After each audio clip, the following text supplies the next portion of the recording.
سب نے جو ہے وہ ان کو ایگزمپشن دی ہے، اور اس کے نتیجے میں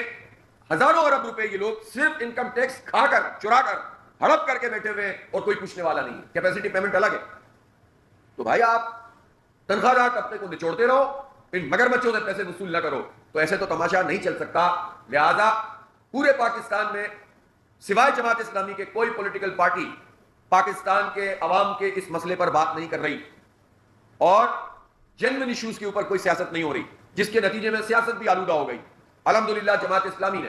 پورے پاکستان کو یہ ایک ٹرینڈ بھی دیا ہے کہ آئیں اور کمپٹیشن کریں پالیٹکس میں، لیکن اس پالیٹکس میں جو عوام کے فائدے کی پالیٹکس ہو، اس پالیٹکس میں جو لوگوں کو ریلیف دلانے کے لیے ہو.